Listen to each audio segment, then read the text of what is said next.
जय महाराष्ट्र, सर्वांचं स्वागत आहे आपल्या लोकप्रिय यूट्यूब चॅनलवरती. एकंदरीत पाहिलं तर शेतकरी मित्रांनो, कोणत्या जिल्ह्यामध्ये नेमका पीक विम्याचे 17,500 रुपये मिळाले आहेत आणि कोणत्या शेतकरी बांधवांना मिळणार आहेत, कोणत्या जिल्ह्यामध्ये आता वाटप सुरू होणार आहे की नाही, असे अनेक प्रश्न शेतकरी बांधवांना उपस्थित आहेत. या व्हिडिओच्या माध्यमातून आपण संपूर्ण माहिती पाहण्याचा प्रयत्न करूया. फक्त या यूट्यूब चॅनलला आपण जर सबस्क्राईब केलं नसेल तर फक्त सबस्क्राईब जो बटन आहे तो दाबून बेल आयकॉनला ऑल प्रेस करा.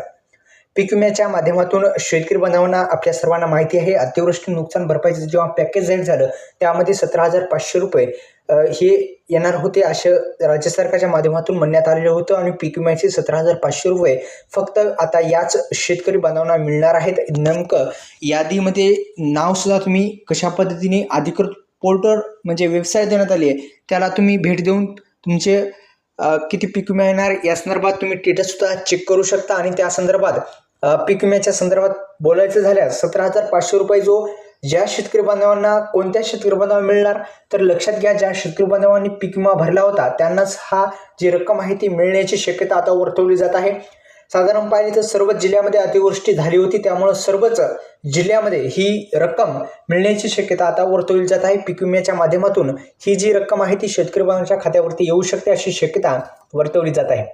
मुख्यतः आपण जर पाहिलं तर हा पीक विमा शेतकरी बांधवांच्या खात्यामध्ये जेव्हा अतिवृष्टी झाली त्याच वेळेस यायला पाहिजे होता, पण अद्यापही या संदर्भात कुणीही नवीन अपडेट सुद्धा जे आहे ते मिळाले शकलं नाही. आणि महाराष्ट्रामध्ये अत्यंत दुःखद ही घटना सुद्धा घडलेली आहे एकीकडे. तर लवकरच शेतकरी बांधवांच्या खात्यामध्ये ही पीक विमा येईल अशी शक्यता आता वर्तवली जात आहे. धन्यवाद.